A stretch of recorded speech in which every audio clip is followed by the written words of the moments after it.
रुकिए अभी बाकी वो आएंगे।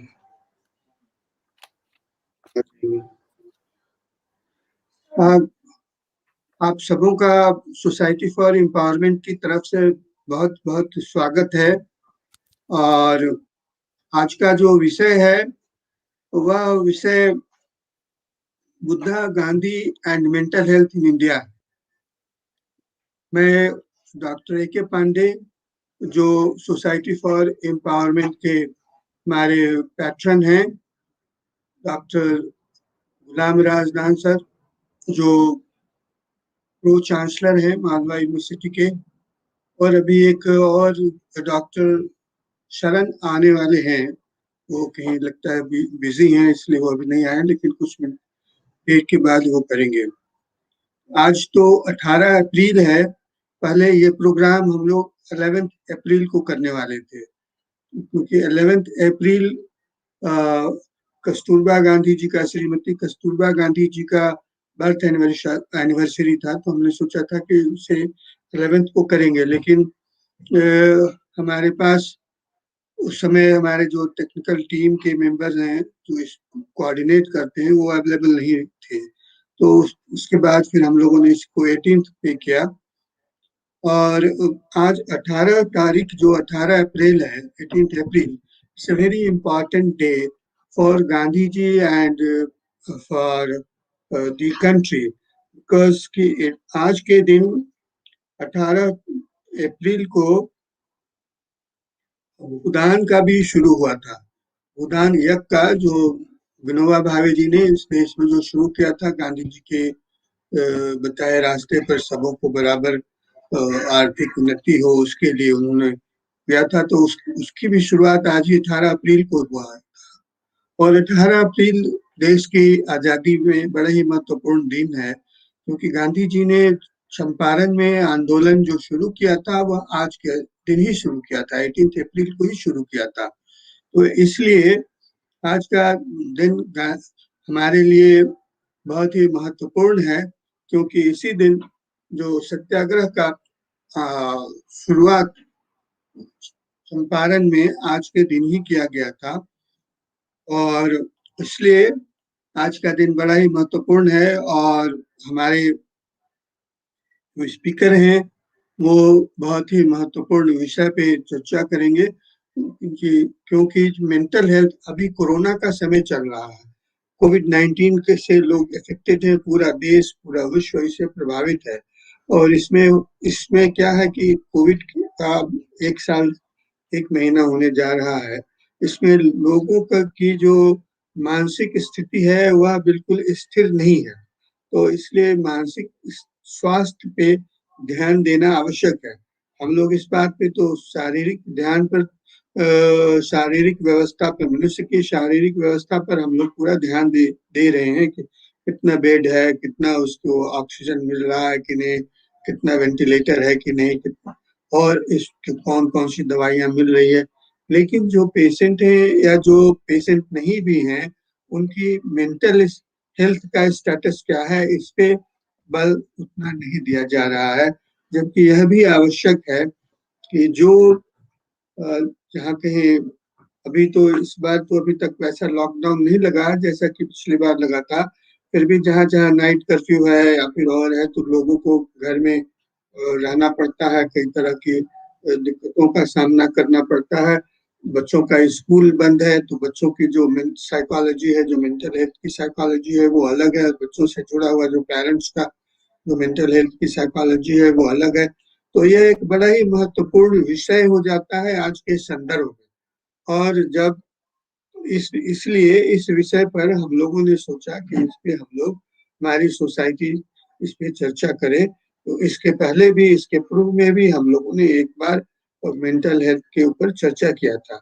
और हमारे बीच जुड़ जाएंगे 7:30 बजे तक।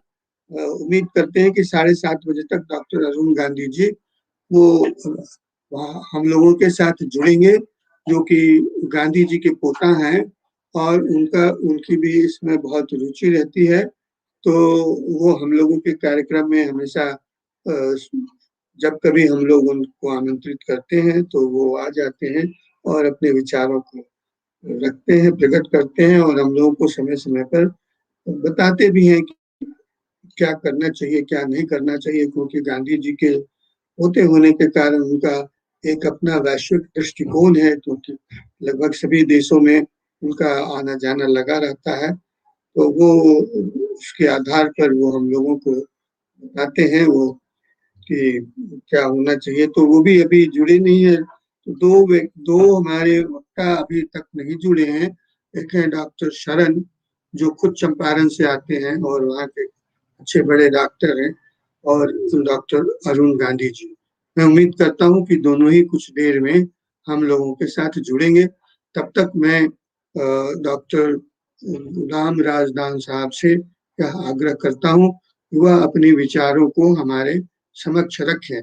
आज के कार्यक्रम में थोड़ी तकनीकी गड़बड़ी हो सकती है, क्योंकि हमारे साथ हमारे कोऑर्डिनेटर नहीं हैं।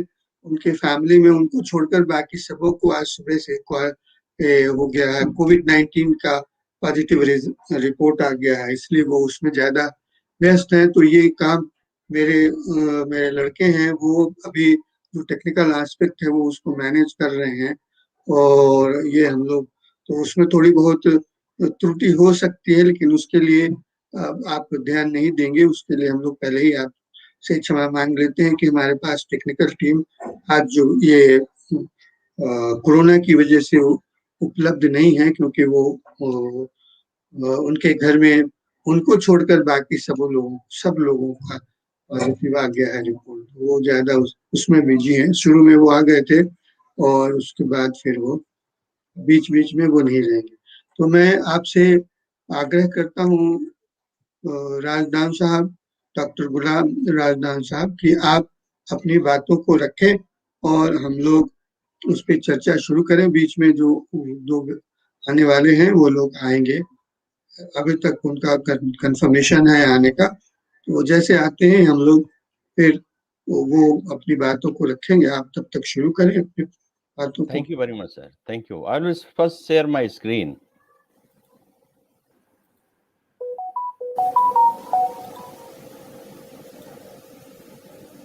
It is coming.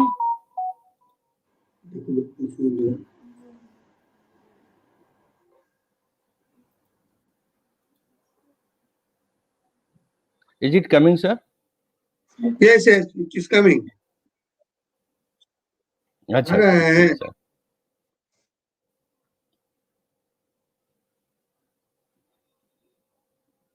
Just a minute, sir.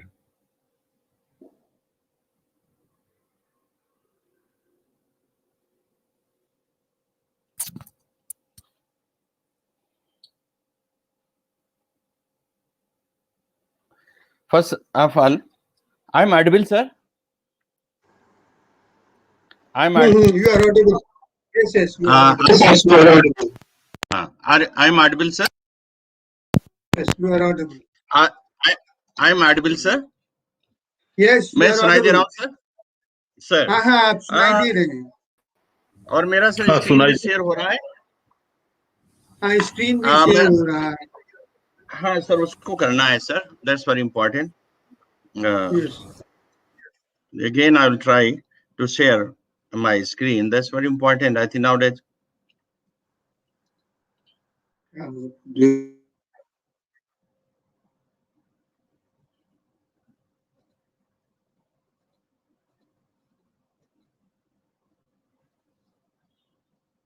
I think there's some problems, sir, from that side. If it is resolved, I think it will be better. The presentation will be better, sir. Just I'm sharing. It is coming, sir? Yes, yes, it is coming. Now screen is coming, sir. Yes, Okay. screen is. Then it will fine, sir. I'll be happy. I would thank Professor S. Narayan for giving me opportunity to speak on this important topic, that is Buddha, Gandhi, and mental health. Good evening to you, sir. Good evening to Professor Dr. Mr. Pandeyji and audiences who are here. I have come to know that Mr. Arun Gandhi ji will join sooner. and my Dr. Saran will be also joining here sooner or later.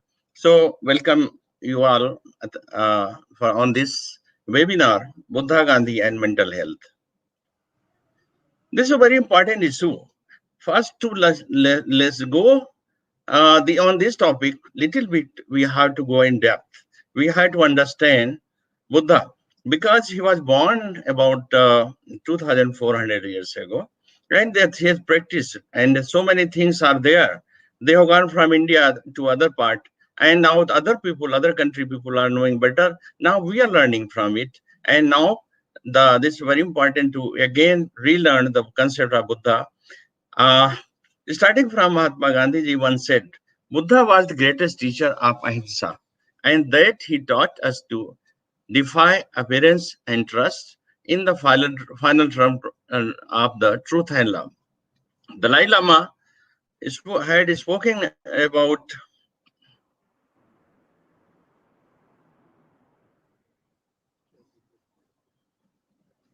uh, about Gandhiji.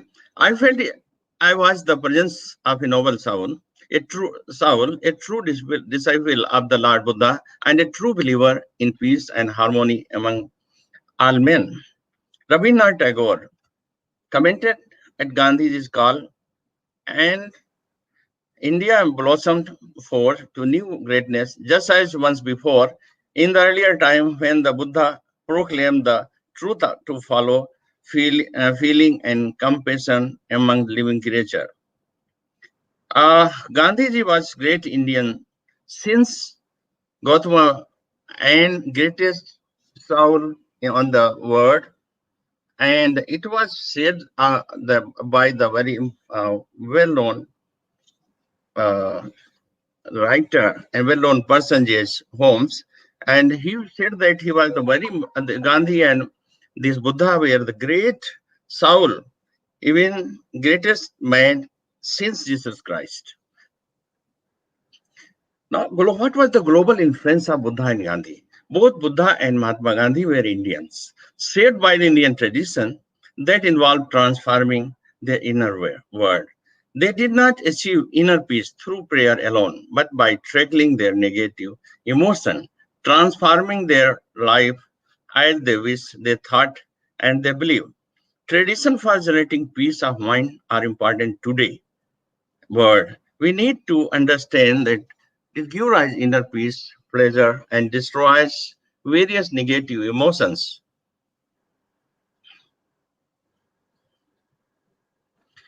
First of all, I will cover what is health. What are the factors that are responsible for ill health and what they are what how they could be provided. Professor Ryan, since he has worked with the Human Rights Commission, he knows about mental health and how it could be prevented and what in need of today. As World Health Organization said, that health is a state of complete physical, mental, and social well-being, and not merely the absence of disease or infirmity. So, in health, more important than physical health is mental and social well-being. The resource for everyday life, not the objective of living. Health is a positive concept, emphasizing social and personal resource as well as physical practices. No doubt, physical health could be achieved by uh, good nutrition, adequate uh, exercise, and other things. The nutrition required. How the mental health could be achieved? Here we are more concerned. I will come to know in the last that today in about 90% person, if we take care of their mental health, so many physical other element could be treated and could be managed. The alarming situation of in India about mental 13.9 population is suffering from mental. This is data from the Indian National Survey carried out in India. Only about 1.4% population who become psychotic, 5.6% depression. Rest 3.7% population have anxiety, stress, and adequate adjustment problem. 10.6% population with drug abuse problem. The suicide rate in India is 15.7 per 1 lakh population. Suicide is highest leading cause of death among those aged 15 to 29 years. Man is himself. Here you see, the prevalence rate of mental disorder is 13.9%, but only about 3% disorders there could be because of some genetic or factors. The rest, the disorders are because of the you see, genetic 0.5% are genetic, so born diseases, and only 1% that because of medical causes. Rest of about 90% disorder are human made by man. Uh, about how they have evolved because of the social factors. They occur because of adverse social functioning like not following social norms, not obeying social moral values, cultural orders, better society, not having better society integration, availability of using alcohol, drug abuse, and these disorders are these disorder including suicide, depression, and even the alcohol drug. Alcohol drug abuse is in 10% population. I'll say these disorders are preventable. These about the Mahatma Buddha spoke about 2005 years ago, and Mahatma Gandhi. Are you listening me, sir? Sir, I'm Edwell, sir. Yes, yes, you are Okay, audible. sir, I'm going. What was the global influence of Buddha and Gandhi? Ancient Indian psychology had profound understanding of human psychology. Buddha recommended an approach and knowledge is less in religious spirit than in practical, secular, and academic. So Buddha's the knowledge, belief, and was a more particular and uh, scientific, secular, and academic. The resilience of Gandhi's mind and his unshakable faith in his belief has made him one of the greatest individuals ever to have walked in the flesh and blood on the earth. His belief about spirituality, better social integration, endless love for the other living being, non-violence, truth, and moral values all came a significant positive impact on mental health. At that time, they are even today. They will be important tomorrow also.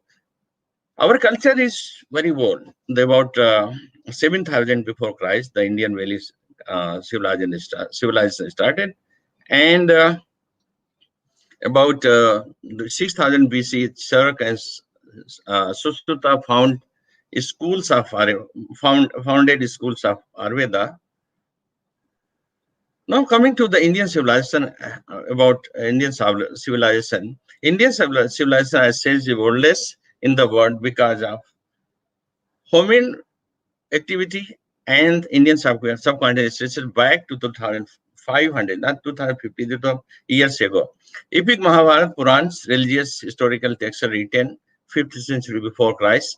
Bharata conquered the whole subcontinent of India and ruled the land in peace and harmony. So that from that time the land was therefore known as Bharatavans or subcontinents of the Bharat people. So from that day, with the word Bharat has come, and still the official name that our the institutional name of a country is Bharat was.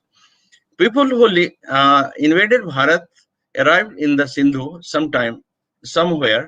They changed the name Hindu. Starting from Persian Greek reference, land of Hindus, the first millennium before Christ, through the Texas and medieval area, Hindus were evolved with the time. The Hindu term implies the geographical, ethical, and cultural identity fire for the people living subcontinent around the beyond the Sindhu. So in India, the person who were living in that area and who are living in India, they are having the same cultural belief. So Hindu tradition, Hindu culture is not only say about religion, but is one of culture, one of belief, and that is practice. Vedas were that 500 Dr. years ago, Ram Vedas Gulam, were written. Sir, Dr. Ram Gulam, uh, sir. I want to welcome Dr. Arun Gandhi ji, who has just Sir. joined us. And I welcome Dr. Arun Gandhi ji on behalf of Society for Empowerment and on behalf of the speakers. Dr. Ram Gulam is a well-known expert of the mental health, so he is talking about the mental health in India. This is Buddha, Gandhi, and mental health in India. He is talking about, just now he was talking about the Indian civilization and culture, and I think now he will come to, after Buddha, he will come to Gandhiji and will speak. So I welcome once again Dr. Arun Gandhiji, Dr. A.K. Pandey, the uh, patron of the Society for Empowerment is also with us, and he is also welcoming you. We all welcome you. So now I request you to allow Dr. Rajdanji to complete his lecture. Yes, Yes, thank you very go much. ahead. Uh, Thank you. Good evening, sir. Thank you. I'm proud privileged to be with before you and grandson of the sir, sir. Good evening, Thank sir. you. Thank you very much. I was here. The Vedas were written about. I said that the I start. If you go through beginning, I started from the way here. First, I said that these both Mahatma Gandhi and Buddha were Indian. They shaped Indian tradition and involved transforming the world. They did not achieve inner peace through the prayer alone, but tackling their negative emotion and and the transforming themselves to the need, to the belief that they had. Tradition and for generating peace and mind are important today that they practice at that time and they believe. I spoke that there are great large of 13.9% population suffering from mental disorders. That in this only 4-5% population the disorders are because genetic, are because of the medical causes, but rest about 90% disorder, they are because of social and other factors. They are because of the problems of mind. 10% person have addicts. They take drink, alcohol, and other drugs. So this is the problem. They don't drink. This mind created by man. Stress and other problems are because of created by man. We are not, because they are not following the rules and laws of society. They are not practicing as they required.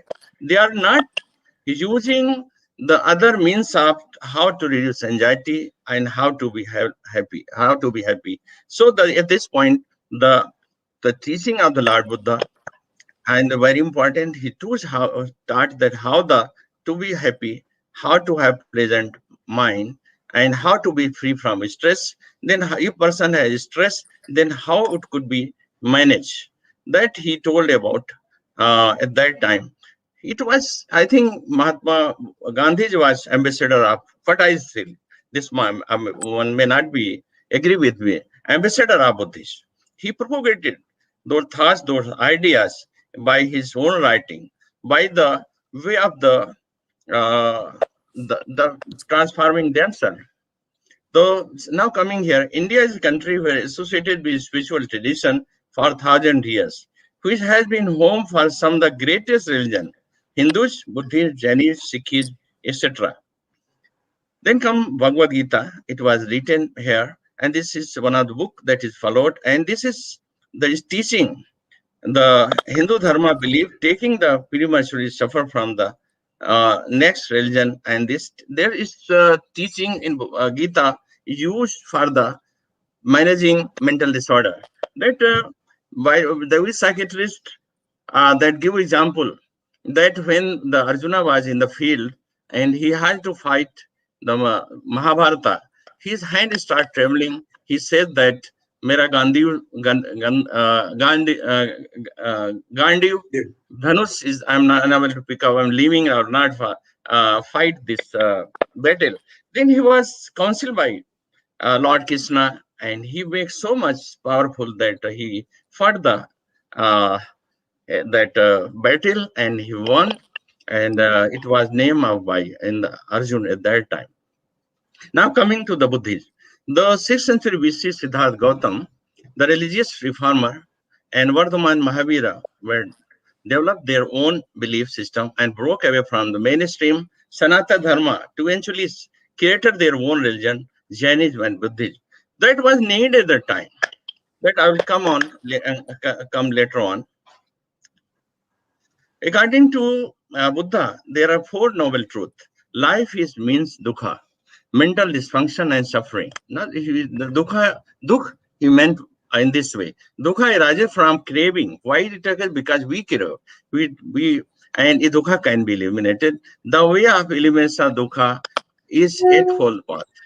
Buddha was believed dukkha ultimately arose from ignorance and false knowledge, while dukkha is usually defined as suffering, mental dysfunction is closer to the original meaning. Because of such mental malalignment, all moment thoughts and creation can never be wholly satisfied. Certain can never be completely happy. Person can't be never happy.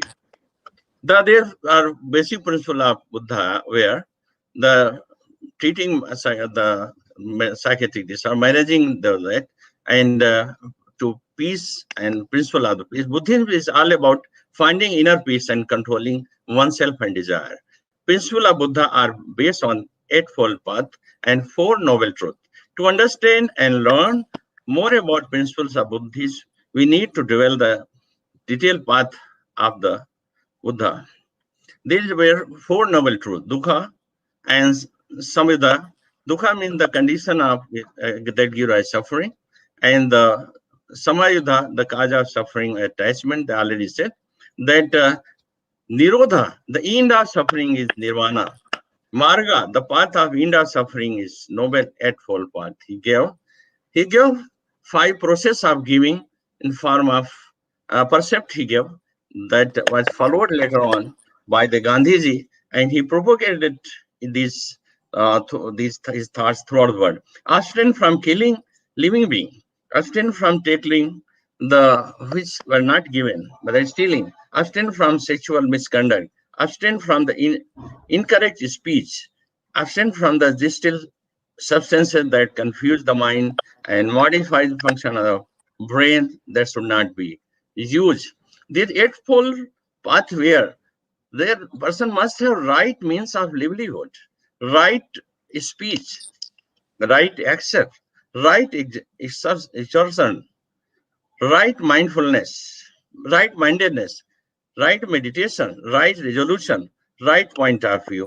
By this, the but this eightfold path of the Buddha, perfect mixture of physical and mental control, along with development of insight.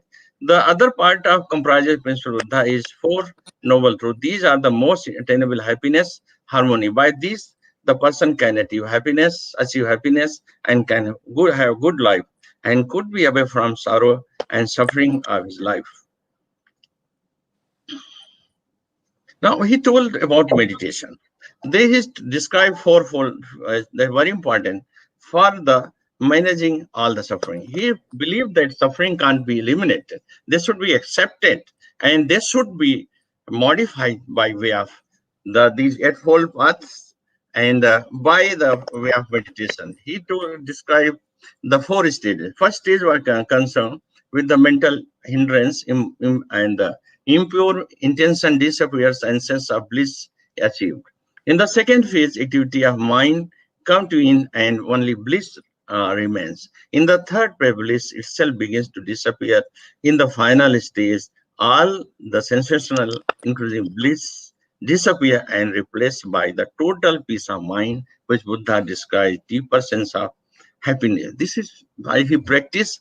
He developed about 2005 years ago, and this is the way this should be learned from the somewhere from the practitioners, and it could be practiced and could be useful in the modern way of modern era. Now here I'm showing some you see this one video. This to show that what is the to show what is the that it is having scientific basis. This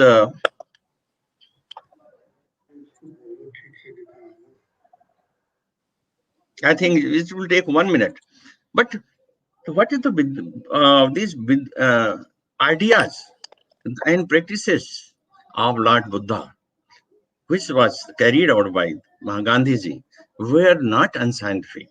He was one of the great scientists. He was not knowing what the brain function that they are well known in today in the modern world.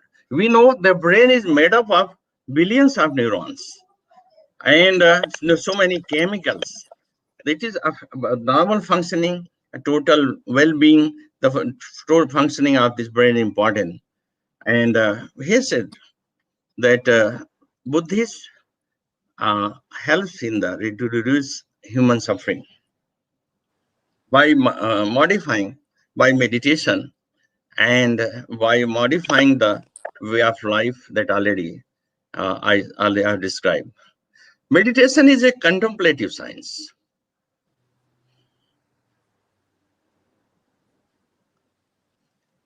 In the contemplative science, the person observes himself while the other scientific, other person involved. And himself, the person observes his happiness, cheerfulness, and other things that happens with the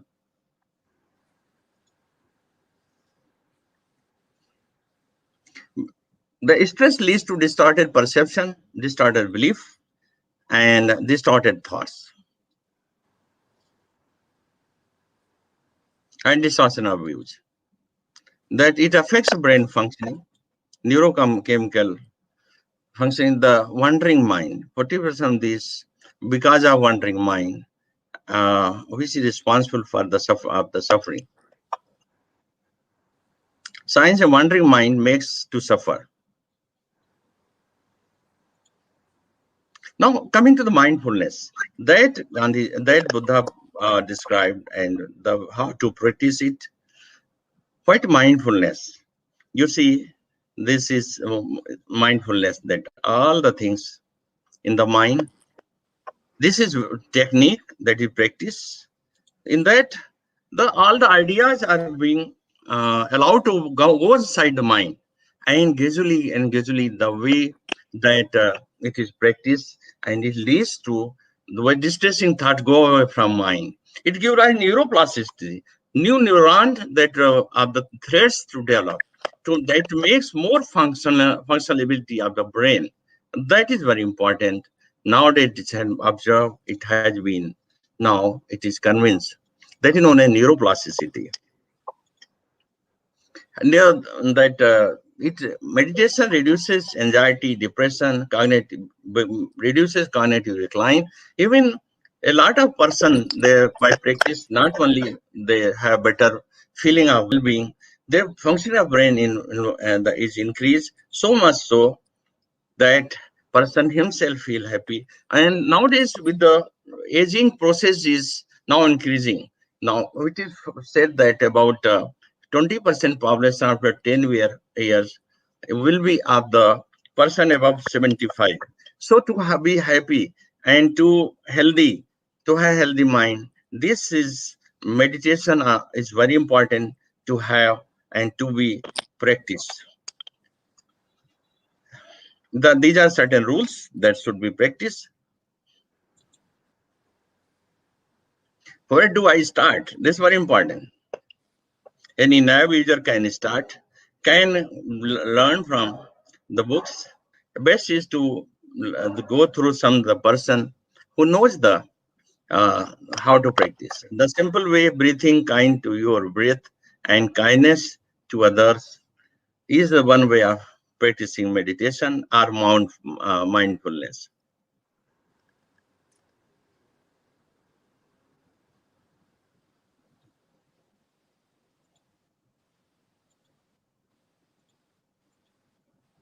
And this makes the person more intelligent. Four fundamental mindfulness of the body, mindfulness of feeling, mindfulness of thought, mindfulness and emotional. It increases emotional well-being. That's I started.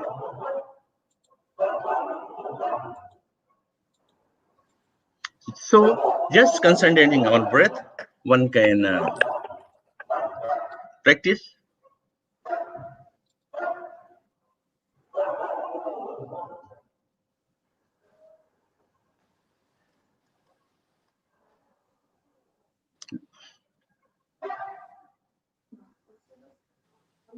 Now, this is about the Buddhism, their beliefs, their thoughts, and how to make their life happy. He learned himself, he practiced, and he transformed himself, and he gave to the world so much big things that very much it is required today. That practice of Lord Buddha, and his very and mindfulness increases ability to build up better and person becomes self-contented, compassionate, and transcendent bliss person, free from anxiety and stress related. There's better adjustment with wife, family, and others. Less aggression, no problem or drug abuse, less violence. So by this way, I'll say 90% disorder, what I said, because of social cause, because of the himself, the person is for could you manage, could become right. Now coming to the way of life of Mahatma Gandhi for mental and social health. As a boy, I will say that I think Mr. Aram Gandhi ji, that I know you will be well known about it, but we have learned from some of her books, so I'm just putting here. As a boy, Mohandas Karamchand Gandhi was very shy, has no unusual talent, and was less than average in the studies in school, self-conscious, serious, fearful of the thieves, ghosts, and other. Gandhi, a young man, was very lonely at that ship during the first journey to England. He experienced in England become English gentleman only created one chaos in his life.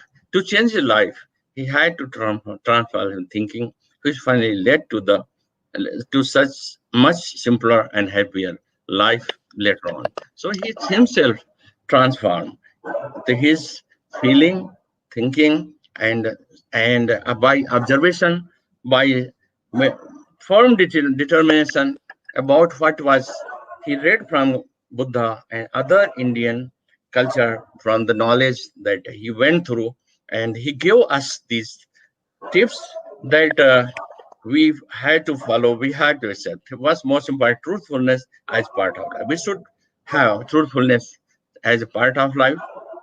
Do not see evil. Do not listen evil words. Do not speak bad words. According to him, it is impossible to observe the basic principle of life without truth. He emphatically said, "Truth is God." Myself, I feel there is some relationship that worldly power and truth. By this way, the words involved and word is being controlled. I might be differ from you. Devotion of the truth is justification to the existence of mankind. There should be truth in speech, thought, and action. Not just and truth in speech, thought, and action depends upon how uses these senses. Practice non-violence. His only way of self-realization, heavenly truth, is by way of observe non-violence, physical level, and in the speech at mental level. He says, killing, destroying animals, plant, and polluting earth, water, environment, greed, jealousy, hatred, uses, possession of created imbalance in physical level of the large affect mental well-being. That that destroying these other animals, other and destroying the plants and these, it has led to this disequilibrium of ecosystem. I think because of that, so many things are, so many diseases, so many things are responsible. This is not proper time to discuss it. He practiced celibacy. I will say that his means that one should have controlled sex lesson where it is required. It should be means. But it is nowadays the brahmacharya. It is now with scientists and the next psychiatrists. We just advised it should be to the intimate whom we marry. We should practice sex, have relationship, and at present we now say that masturbation and other things are not disease. The night emission, these are not disease, but it should be properly at proper time. One have sex lesson, one have balanced relationship. His about this because not having proper sex relation, it has led to injury sensory and motor organ, which has resulted in HIV and AIDS. And now he's told about non-stealing. We should not take those things which don't belong to others. Not to live, carry out the things we do not belong to. This is very important. And equality, the social as well as religious ground equality is important for social health. No one can deny freedom to person following certain religion. Inadequacy of social economic aspect has created health problem.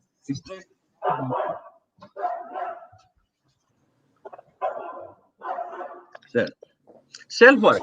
He was doing his work himself, doing his work from house, sweeping, cleaning, gardening. One should do it as he gave practice it.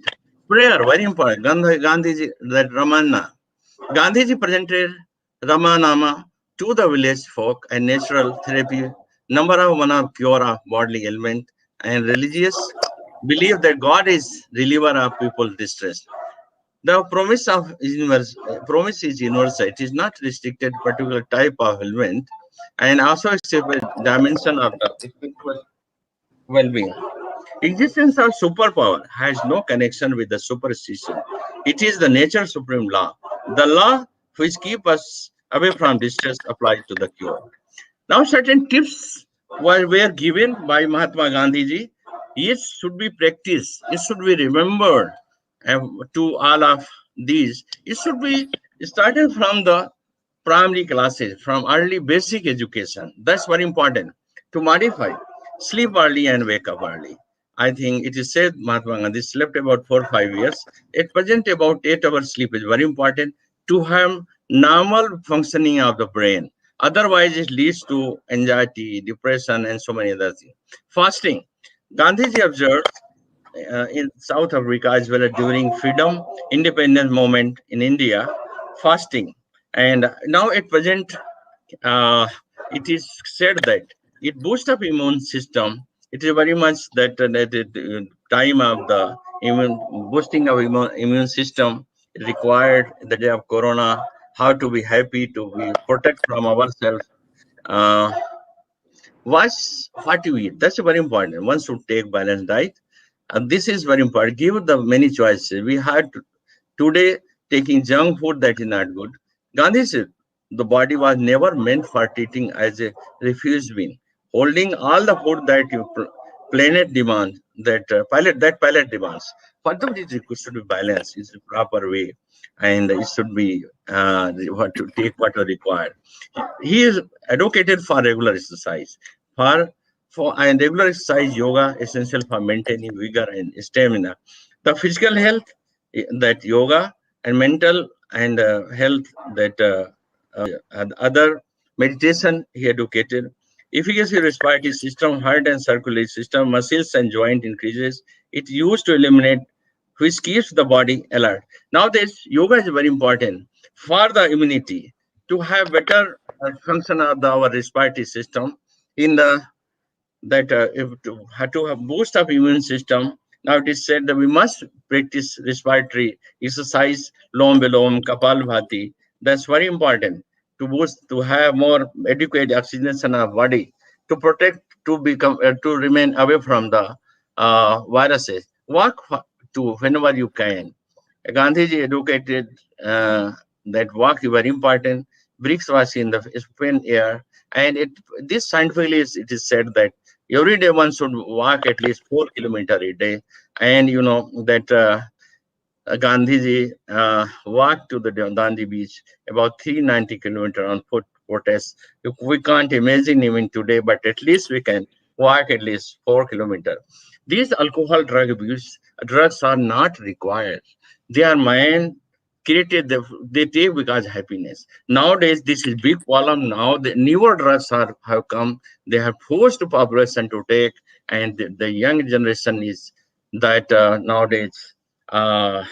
Is so much disturbed about alcohol. We consider alcohol. Nowadays, we should do alcohol. We should use alcohol, tobacco, and other brown sugar, party drugs. Nowadays, the terms is used. These could be prevented. Thanks the alcohol addiction is prevented in the his homeland of Gandhiji. So it should be prevented, stopped. Alcohol, tobacco, and including other drugs. One more thing that I'll say about marijuana. Ganja Bhang Charas. It is said that these are not harmful. These are also addicting substance. They A lot of people take it and they become sadhu after taking it. If sadhu take, they become to get indulges. It gives rise a lot of medical element. It affects the functioning of a person. So the bhang, ganja should be incorporated along with these drugs. Meditate, stay calm. As I said that Buddha said about meditation, very important for healthy, pleasant mind. He also educated meditation has been practiced for centuries in our country to know reduce anxiety and this practicing meditation. He says makes the person happier and healthy life. Be positive in life. That's very important.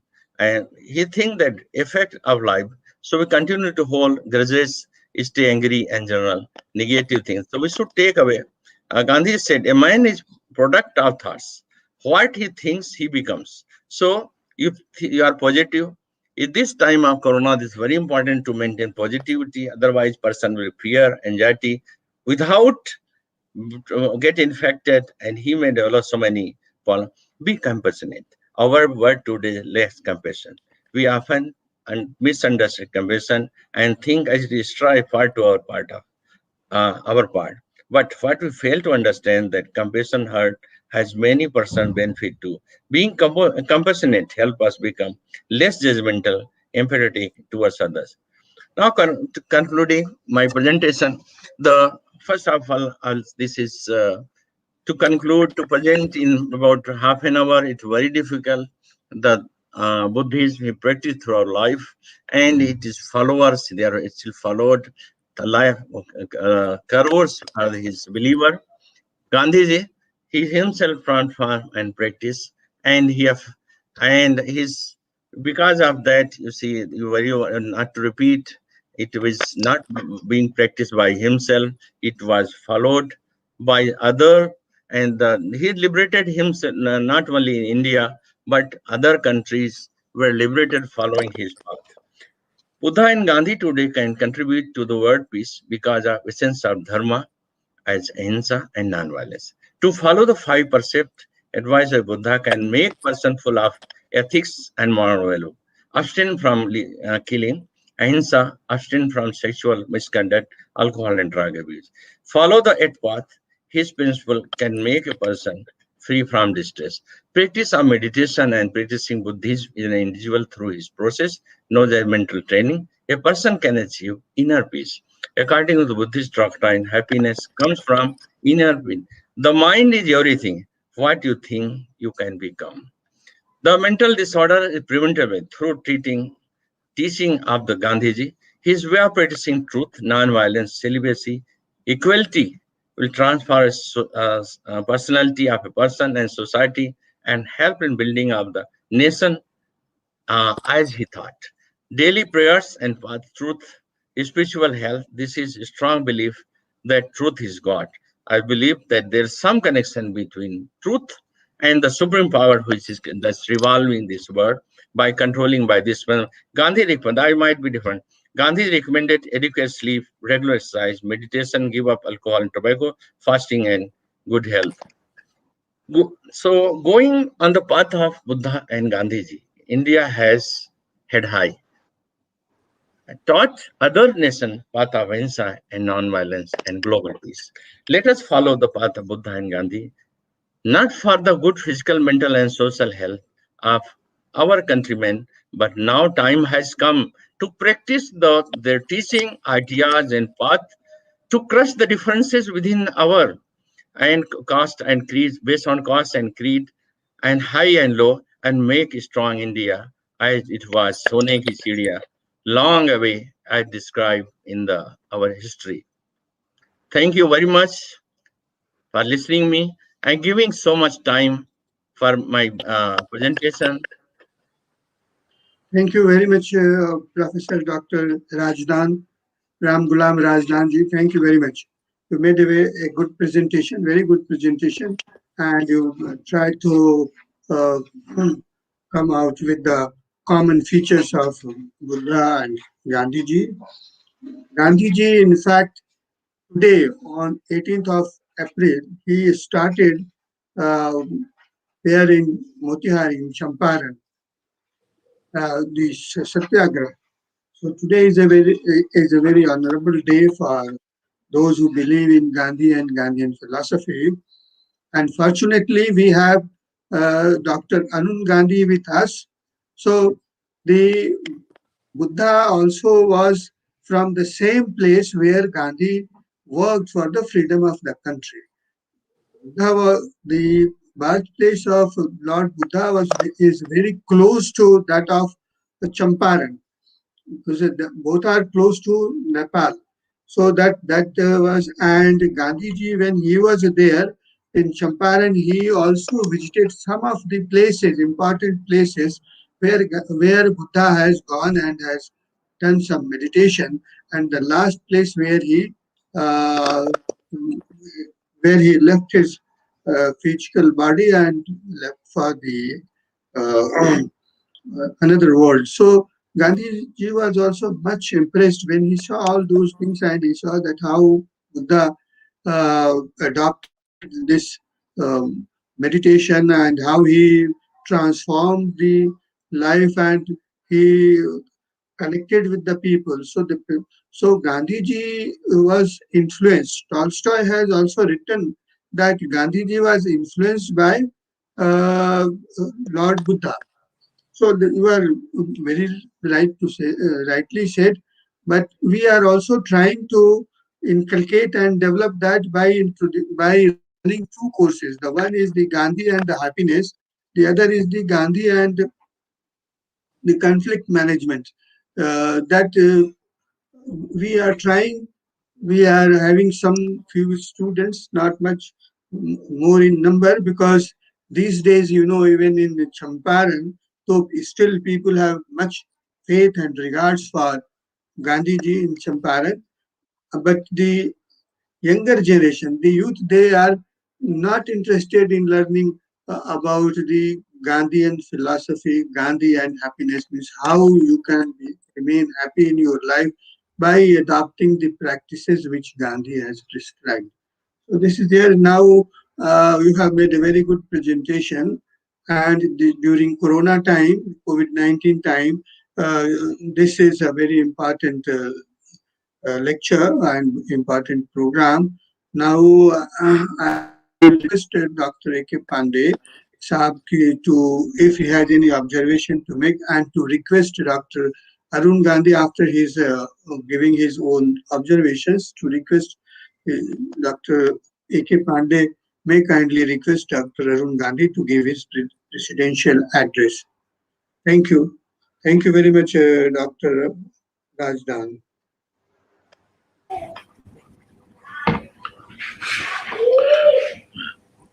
Thank you, Professor Naran. We had one earlier session on Buddha, Gandhi, and mental health, and Yes. I had expressed my views in that also, and I think uh, something can be added in that. But today we are fortunate to have Dr. Arun Gandhi among us, and there is nobody better than him to speak on that. It is a very rare occasion. I want maximum time of today's seminar he should be given, so that we remember for rest of the life whatever we have to understand, whatever we didn't understand, didn't know. The two words I add, it is said that Shariram Vyadhi Mandiram. That means physically what our body is, actually it is struggle of health, life with death and disease. Until it functions reasonably well, we say we are healthy. Similarly, mentally also, we keep on thinking, keep up thinking. Many of our thoughts are not very good. Many of our thoughts are killed at very beginning. People, when they are unable to kill the unreasonable thoughts, or generally accepted thoughts, they are considered above normal, different from normal. And somehow, those who are not average, those who are not normal in that aspect, they create history, they create transformation of society, they create a change in the mankind. It is something what I observe. If time permits, at some time else, I will elaborate at that. But as on today, I will be very happy if we can hear uh, Dr. Arun Gandhi, and if time permits, I can add in the end. Thank you, Dr. Narayan.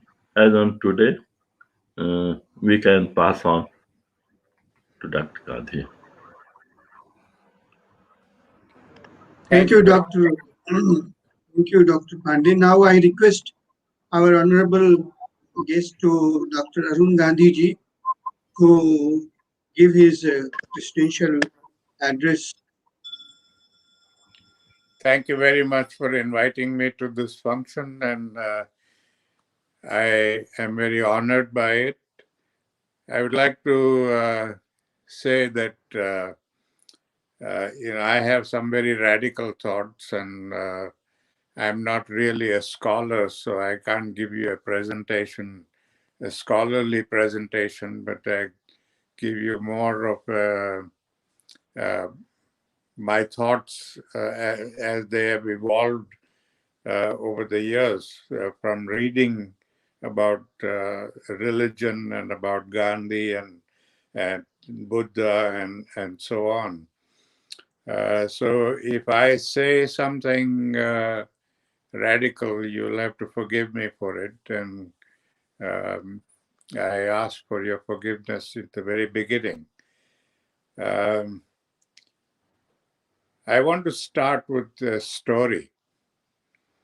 It's a story of a very rich man who acquired a lot of wealth and had everything that he could buy with his money. He had a palace for a house, a palace made of marble and all the luxuries. He had servants and he had everything that you can think of.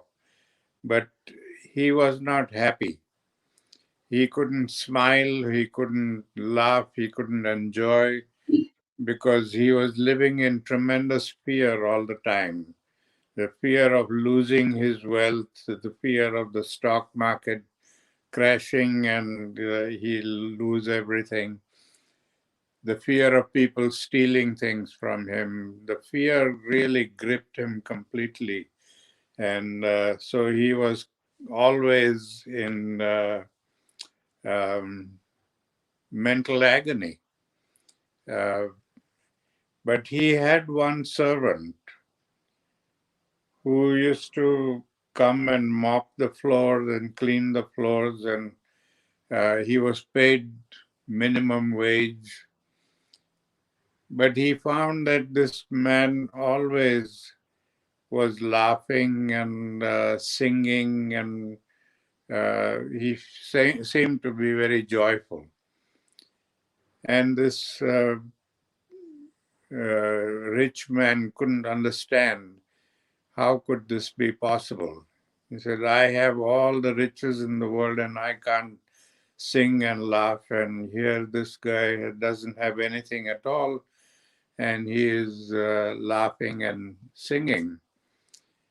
So he went to his psychiatrist to ask him to explain this phenomenon. And the psychiatrist told him, he said, that is because he has not yet joined the 99 Club. So this rich man said, what is the 99 Club? And the psychiatrist says, well, let's experiment. Through the experiment, you will understand what the 99 Club is. The psychiatrist told this rich man, says, you put 99 rupees in an envelope and leave it at his home anonymously. Not, he shouldn't know that it's come from you. And then let's see what happens. So the next day, this rich man put 99 rupees in an envelope and left it at the person's home. When he received the 99 rupees, he was happy and surprised. He was surprised because he said, why is it 99 rupees and why not 100? And then he said, how can I make this into 100? And he decided to work a little harder so that he could earn a little more money and make it 100. And then when he got to 100, he said, now how can I make it to 110? And so he got trapped in that cycle, materialistic cycle. And that destroyed his mental peace. There was no more singing, no more laughing. He was obsessed with the idea of making more and more money. And that is the truth of today's life, that we are all trapped in that materialistic pursuit, that we want to keep increasing our wealth and keep increasing our income because there are so many things that we need to buy and get, and the life is costly, and so we justify all of these things, and we have destroyed our mental peace and our happiness. What Gautama did and said in his life was that the only way we can find that peace and happiness is through renouncing all this wealth and materialism, not completely as he did, but we have to find a balance between materialism and morality. Materialism and morality have an inverse relationship. When one increases, the other decreases. And we can see this today in our lives, that the more materialistic we have become, the less moral we are. And when we don't have that balance between materialism and morality, we have a lot of conflict and a lot of a loss of peace and mental health there. So both Gandhi and Gautama talked about renouncing wealth, simplifying life, and they did it themselves. We know the life of Gautama, that he was born into a palace, he was born to a king, and he lived for the first 20 years of his life as a very luxurious life. But when he saw the pain and agony of the people outside, he renounced all that and gave up everything and became a very simple person with simple needs. Gandhi did the same thing.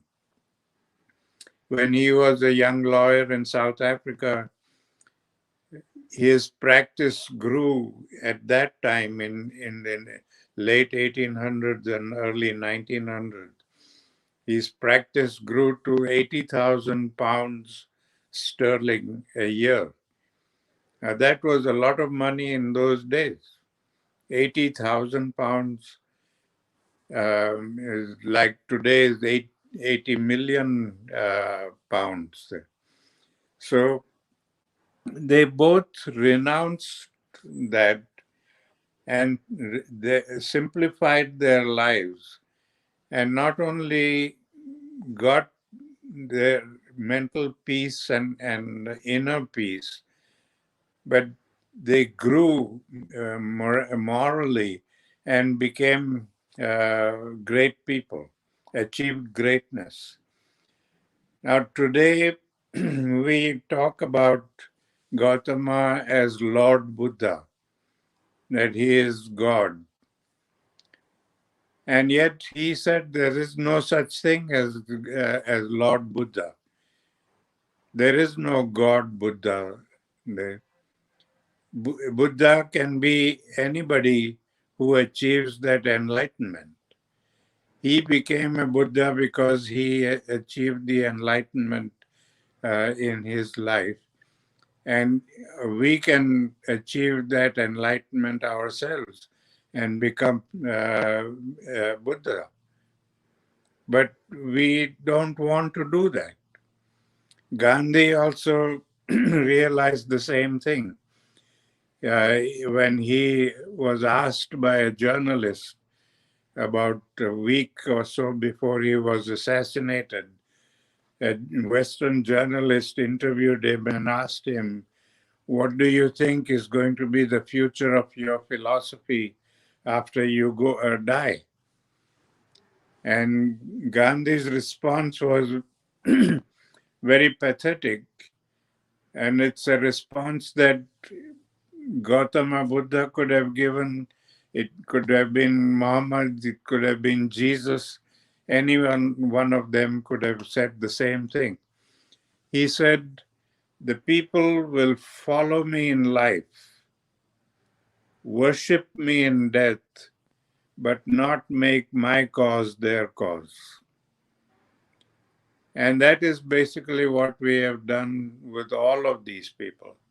Gautama ji came and taught us a very important lesson, but instead of learning that lesson and making that part of our life, we chose to ignore the lesson and just follow them in a ritual fashion. We have built religions around these personalities, and we practice ritualism, and we think that that is going to bring us peace and happiness. We have brought middlemen into religion, middlemen between us and God, to translate religion to us and to take our word to God. Why do we need a middleman for these things? We have a direct connection with God. We don't need a person in the middle to convey our thoughts to God.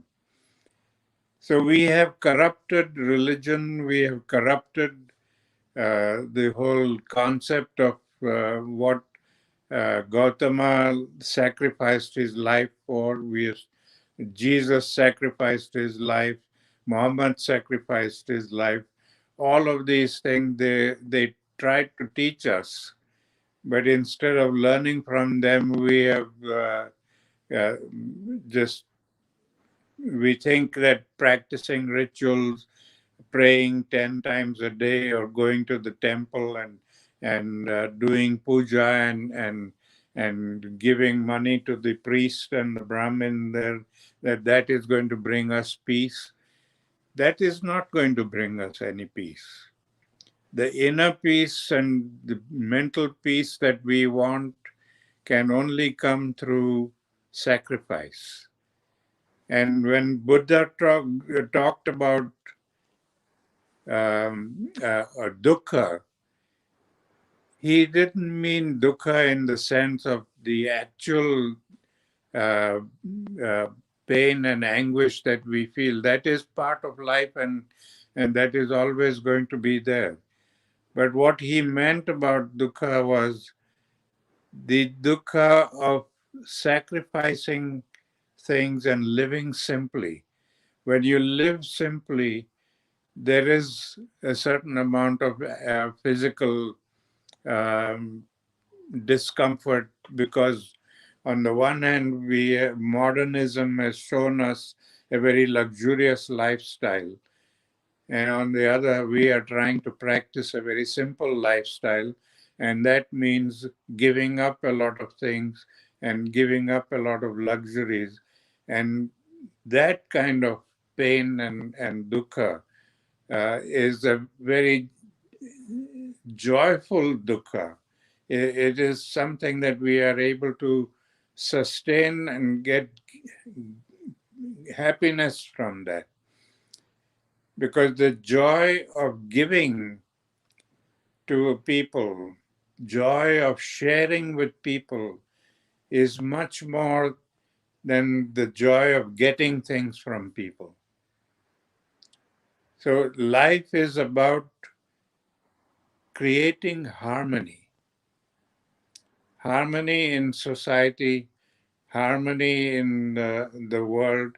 And the way we can create that harmony is by understanding each other and reaching out to each other and building bridges and treating everybody as human beings and not identifying people by by labels. Today we have so many labels to identify people. We have gender labels, religious labels, economic labels, and you name it, and we have a label. And in India, especially, we have even state labels. He come from Bihar, or he comes from India, Gujarat, or so many divisions. What is the difference where we come from? Why can't we look at each other as Indians? And why can't we treat all the people of the world as human beings and respect each other as human beings? It's only when we are able to do that that we can create harmony in society. And when we create that harmony in society, naturally the conflicts and the pain and agony of living that we see experienced today will disappear. All the pain and agony that we feel today comes from hate. The hate that we have for people who look different, the hate of people that we see who practice different ways or practice a different religion. I remember when I was growing up with grandfather, and he used to always tell us children, he said, religion is like climbing a mountain. We are all going up to the same peak. So why should it matter to anybody which side of the mountain we choose to climb up from? So if you are climbing Mount Everest, you're going up to the same peak in Mount Everest. But we are choosing to go up from the Indian side or from the Chinese side or from the Tibetan side or whatever. That's a personal choice. So whether we are Hindus or Muslims or Christians or whatever, we are all ultimately seeking the same thing in life. We are seeking mental and personal happiness. We are seeking peace, and that can only come when we can eliminate that hate and prejudice that exists in our relationships and replace that with love and compassion.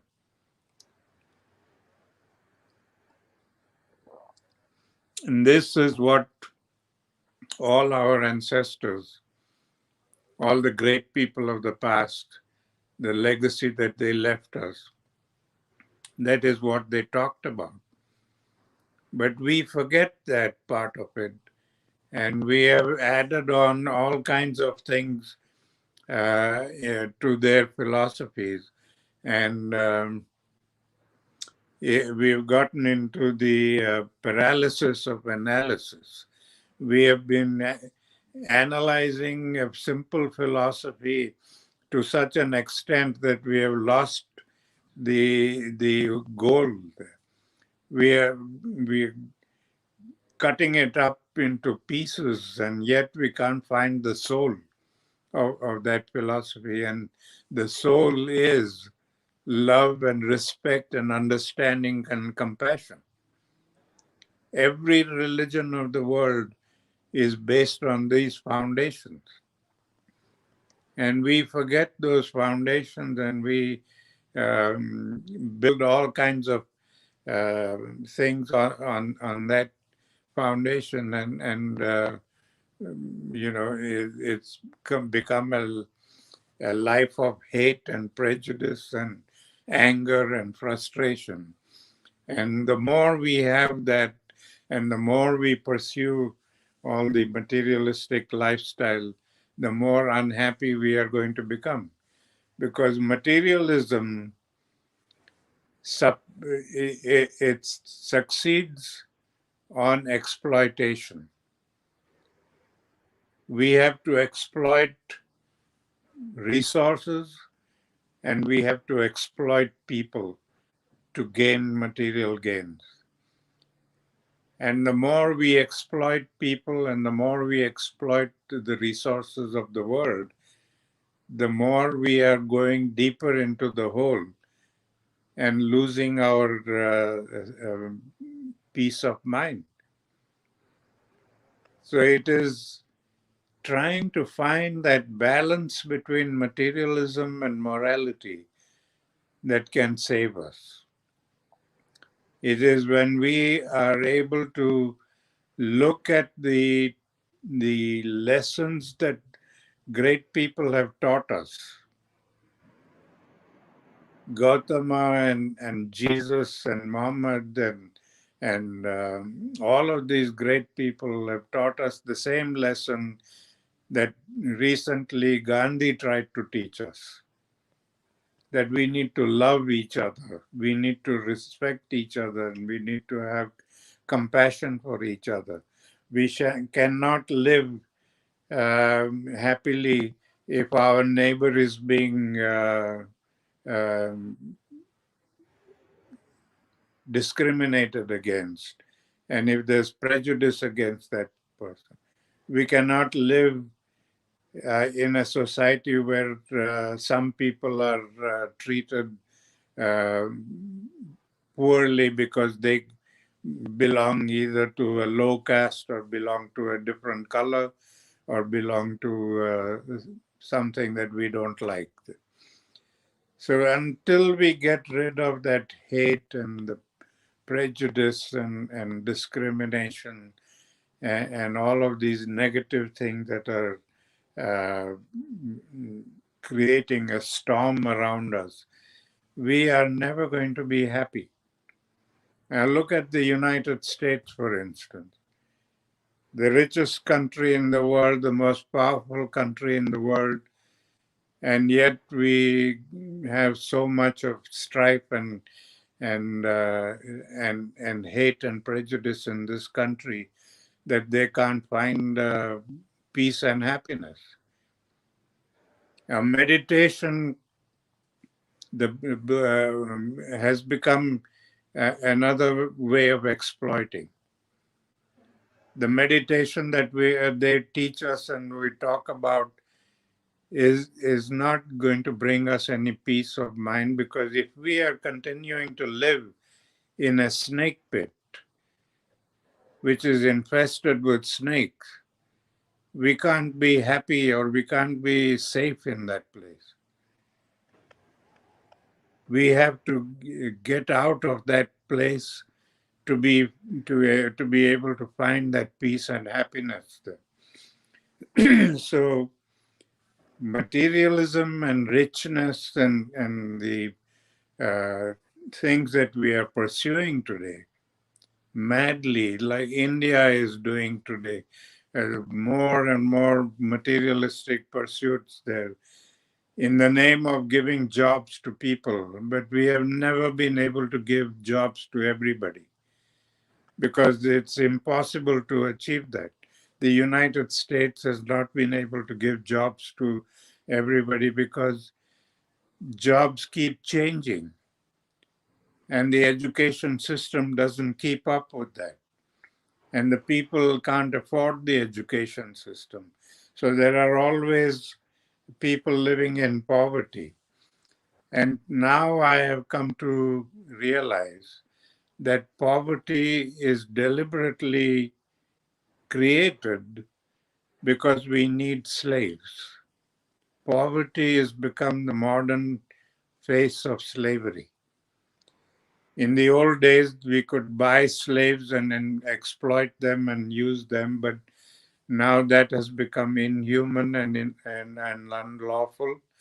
So now we have poverty. So we can keep people in poverty and we can exploit them and use them and not pay them well and keep them ignorant so they can be more and more exploited. So when we create that kind of a society of these kind of exploitation and prejudice and hate, we are only creating more and more conflicts in society. And the more conflicts we have in society, the more we are going to lose our peace of mind. So these are some thoughts that I thought I would share with you this morning. And as I said in the beginning, they're very radical thoughts. They're probably not very popular thoughts with people, but truth appears differently to different people.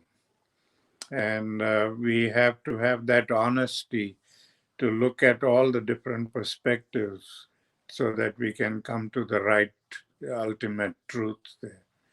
So this is one perspective of what I think is truth. And I would hope that all of you scholars would give some thought to this and see whether there is any truth in it or not. So I would like to again thank you for giving me this opportunity to express my thoughts. And again, please forgive me if I have said things that don't agree with you, or you may feel they were not right.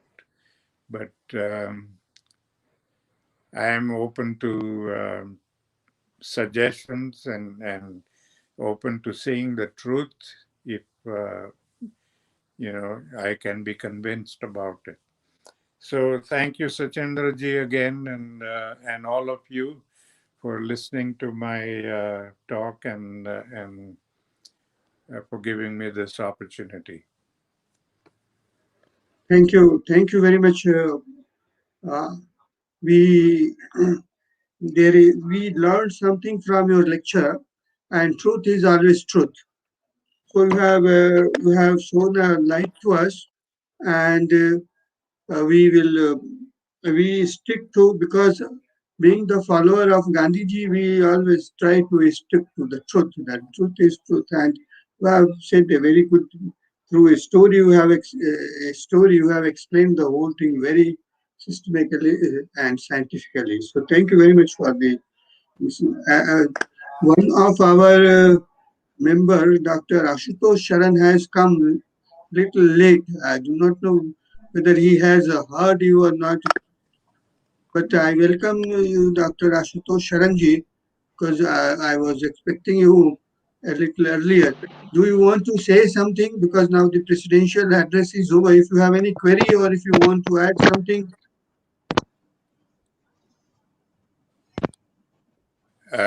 You're asking me? Yes, I'm I asking tell you that you, you quickly, if you want to say something, you can say, because you are from the Motihari, Champaran, the place where Gandhi became Mahatma. And Arun, in the presence of Arun Gandhi, if you want to say something, you are most welcome. But let us Well, be. I just gave my lecture, so there's not much I can say now, except that I am very happy and I hope someday that I will have the opportunity to come to Motihari and Champaran and see and meet all of you. That is one of my dreams. But I don't know, with all these things that are happening in the world today, whether that dream will ever become a reality. I don't know, but I certainly hope someday it will.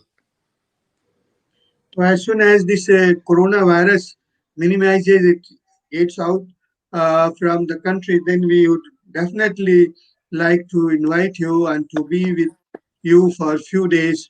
And Dr. Sharan is from that place itself, so there will not be any difficulty, any problem. It will be managed very well. So we Yes, are waiting just. I look So forward to Doctor, that. yeah, Dr. Sharan, would you like to say something?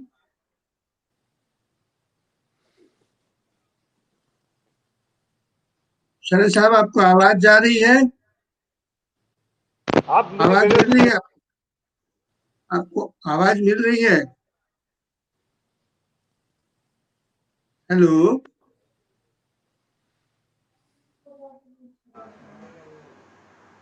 Hello हाँ कुछ कहेंगे आप कुछ बोलना चाहेंगे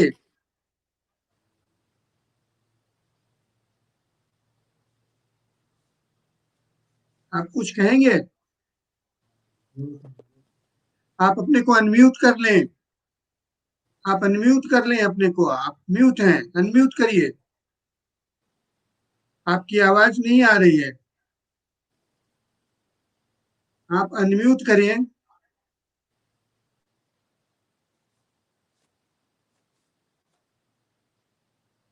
आपकी आवाज नहीं आ रही है आप अनम्यूट कर लीजिए ना आप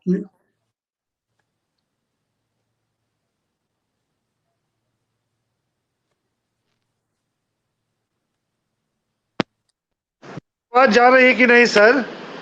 हाँ अब आ रही है अब आपकी आवाज आ रही है आ रही है हाँ सर, आवाज तो हाँ सर, सबसे पहले तो सर हम अपना श्रद्धा सुमन अर्पित करते हैं इसलिए कि 15 तारीख को 15th April on 15th April we celebrated in Champaran when Mahatma Gandhi came to Champaran on 15th April 1917 to fight against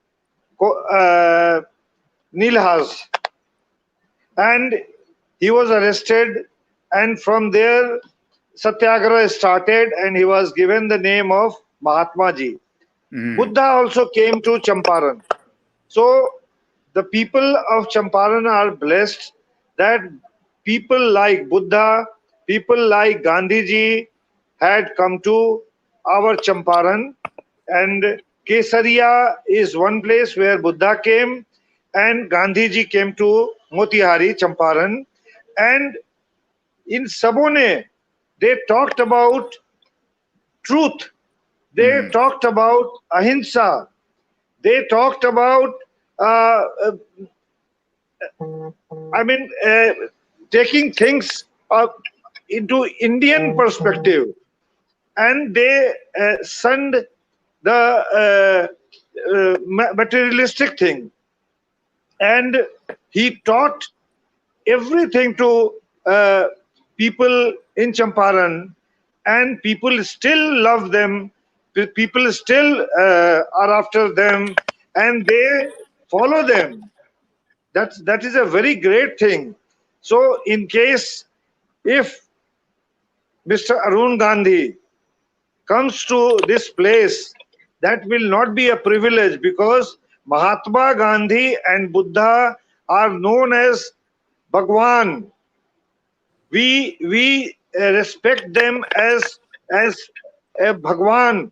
Ram के अवतार हैं, कृष्ण के अवतार हैं, ये विष्णु के अवतार हैं, और ये क्राइस्ट और पीर पैगंबर के अवतार हैं. तो लगता है कि आने वाले दिन में, after few years, say after this decade, They will be also be known as uh, God, godly, not a person between God and human being, not the connecting force between God and human being.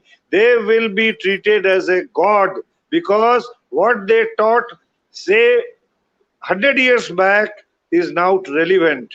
Everybody is now not peaceful. Everybody have some mental ailments. They don't know how to fight uh, any agonies. They don't know that unless until you have a labor pain, you cannot bear a child or give birth to a child. So pain gives you pleasure. That is what they taught. They themselves fought against it. They suffered for India. And what we see India today is India's Gandhi, Buddha's Gandhi, and a Gandhi of people like you sitting there and advising us to follow you. Thank you so much for giving us blessings, and I hope that one day you come to Champaran, and I will be very happy that we all will have a great time with you and will pay our respect to you. And I say that Sachinder Chacha ji has done a great job.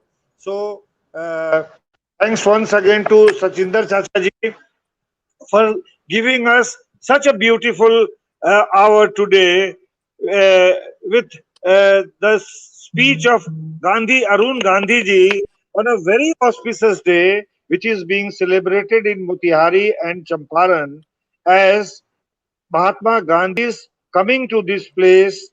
A centenary has passed, and we are plus 3 years, plus 4 years of that centenary. Thank you so much.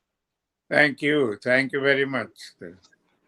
Thank you, Dr. Ashutosh Sharanji. And I extend invitation to Dr. Arun Gandhi ji when there will be a little space after this corona, then we would certainly like to have you with us in Champaran. And Dr. Ram Gulam will be also there. Dr. Sir, A.K. sir. Pandey will be also there. I'll We be all there, will sir. be there. Sir. So we will be very happy to welcome you. So so as Certainly. I have mentioned you in my invitation to you that on coming Sunday again we are having one more, and I will request you that kindly bless us on in that webinar also, because people in India, they want to hear you about your scholarly picture, and your scholarly views are very liked here. It's very important, and we hope to that we will have some sort of guidance with you from you also. So the society is trying to just rebuild to they we have made a map that these are the places where Gandhiji has gone, these are the places where Buddha has gone. So all that we will show you when you are with us. So thank The you once again. Thank you. next Thank you Sunday very is going to be the same subject. No, it will be about the doctors, corona, and happiness, peace. Hmm. It's about this. This is about the corona. COVID-19 is very, you see, it's very critical in India these days. Hmm. Somehow or other, we are saving ourselves. So we just want that if people they will learn from you, your speech will give them some solace and something to. So the doctors will be there and they will be talking about the COVID and how people should face this COVID and how this Gandhian way of life, how they can inculcate in their life so that they can remain safe Hmm. during this pandemic. Sir, if you permit me, sir, I have Yes, one comment and one question to Mr. Arun Gandhi ji. If you yes, permit me, can I ask, sir? Yeah, yes, yes. sure. Sir, the truth is not always sweet pill. You have spoken what is really real situation is. It always pains me after 77 centuries after Gandhiji, but still there are social differences. There are so many evils like drug abuse, alcohol, and these all the things. Already in my speech that so many suffering could be stop. Even if the alcohol drug abuse, if it stop, the economy from these drugs is uh, one only small amount. Three times more is spent for the treatment of ailments and disorder of these various the alcohol and other substances. Same more, one more thing that we are still whatever the party comes in power, they are not ending the differences that you say. High, low, upper, lower, caste discrimination, state discrimination, and marginalization. People are not thinking about marginalized people. So I want your suggestion.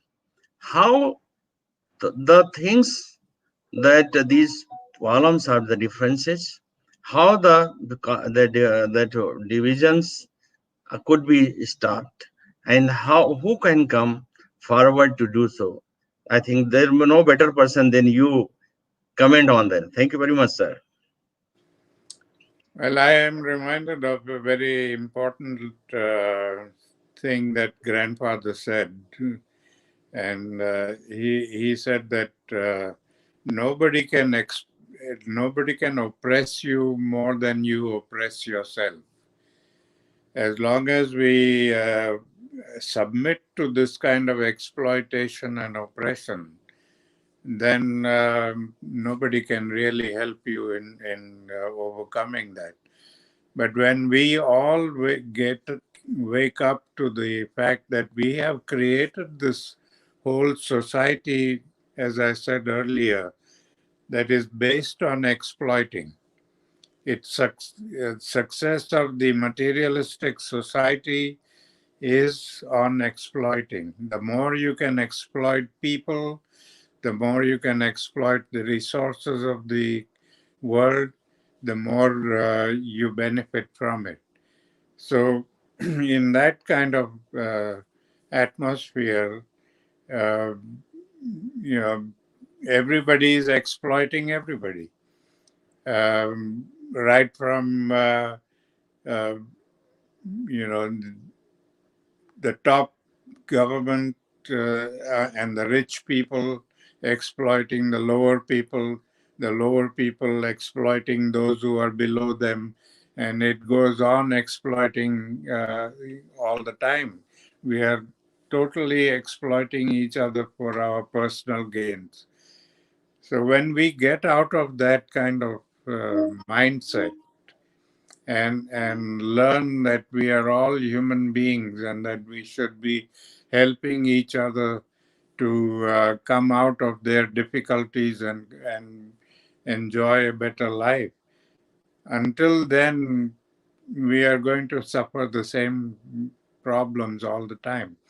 Uh, in India, after independence, we gave constitutionally, we gave equal rights to everybody. But that is only constitutionally. In real fact, that doesn't work very much, because a government cannot pass a law making one person respect another person if they don't want to. That can only come through us, through each individual, when we realize that love and respect for each other is an important thing, and that is how we can create harmony in the world. Then we will reach out, educate ourselves, educate our children to overcome all these hate and prejudice, and replace them with love and respect. But that has to come from each one of us. It can't come from the government. Today we have become so accustomed to waiting for somebody else to do something about it. We want the government to pass. A government can do only a certain amount of things. Beyond that, it is the people who have to carry on the revolution. Now, when Gandhi talked about this at the independence time, when he said that we need to abolish this whole system, nobody listened to him, because 98% of the bureaucrats and the politicians who inherited the government were all from the upper caste, and they didn't want their position to be diluted. So they didn't abolish the system. They only made discrimination on the basis of caste or color illegal. Now that put the onus of proving discrimination on the poor people and the low caste people. Now they are already oppressed and living in ignorance and poverty. Now how are they going to go and file cases against people who are oppressing them? So today, government of India very, very happily will tell you there is no discrimination because nobody has ever filed a case against. But they haven't filed a case because they can't do it. They don't have the means to do it. So government has its limitations. We have to follow up where the government has left off and continue with that revolution in our societies and get rid of this hate and prejudice. And it's our responsibility at all levels to reach out and do these things.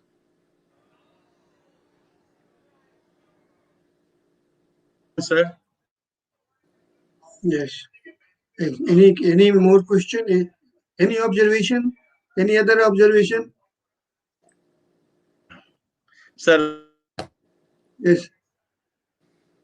You want to say something more, Ram Gulam ji? Nothing, sir. Nothing, sir. Thank you very much, sir. Thank you. Thank you. Okay. Dr. A.K. Pandey, do you have some observations? Yes, okay. Okay, thank you. Thank you very much. Once again, you made a very wonderful presentation and enlightened us. We feel enlightened, and in you we see Gandhiji. So we think that whatsoever you are saying, it's more or less we are hearing from you is more or less similar to that of what we read in Gandhiji in his autobiography, because we do not have an opportunity to see him, to meet him, and to talk to him.